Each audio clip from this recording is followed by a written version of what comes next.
చాలామంది ఈ మిస్టేక్ అనేది చేస్తూ ఉంటారండి. మీరు మాత్రం ఈ మిస్టేక్ చేయొద్దు. Hi! I'm doctor Yamuna, obstetrician gynaecologist from Visakhapatnam.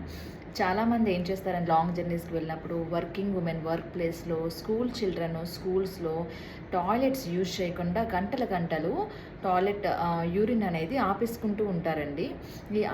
వాళ్ళు ఏమనుకుంటున్నారంటే డర్టీ టాయిలెట్స్ యూజ్ చేయడం వల్ల మనకి యూరిన్ ఇన్ఫెక్షన్ వస్తది. మళ్ళీ ఇంటికి వెళ్ళాకే వెళ్దాం అని చెప్పి అనుకుంటారు. కానీ ఇది చాలా పెద్ద అపోహ. అసలు ఏమవుతుంది అంటే మీరు ఆ డర్టీ టాయిలెట్ యూజ్ చేయడం వల్ల మీకు యూరిన్ ఇన్ఫెక్షన్ రావట్లేదు. మీరు గంటలు ఆపేసుకుంటున్నారు కదా! ఆపేసుకున్నప్పుడు తక్కువ నెంబర్‌లో ఉండే బ్యాక్టీరియా మల్టిప్లై అయిపోయి ఎక్కువగా పెరిగిపోయి మీకు యూరిన్ ఇన్ఫెక్షన్ కాజ్ చేస్తుందనమాట. సో గంటలు ఆపేసుకోవడం వల్ల మీకు యూరిన్ ఇన్ఫెక్షన్ వస్తుందే తప్ప డర్టీ టాయిలెట్స్ యూజ్ చేయడం వల్ల యూరిన్ ఇన్ఫెక్షన్ అనేది రాదు. సో ఎక్కువ సార్లు మీరు యూరిన్ పాస్ చేయడానికి ట్రై చేయండి. మీరు లాంగ్ జర్నీస్ వెళ్ళినప్పుడు అండ్ వర్కింగ్ ఉమెన్ ఆఫీసెస్లో అండ్ చిల్డ్రన్ ఇంటికి వచ్చిన తర్వాత వాళ్ళని అడగండి, స్కూల్లో టాయిలెట్ యూజ్ చేసావా లేదా అంటే, యూజ్ చేయలేదంటే ఖచ్చితంగా యూజ్ చేయమని ఎంకరేజ్ చేయండి వాళ్ళని.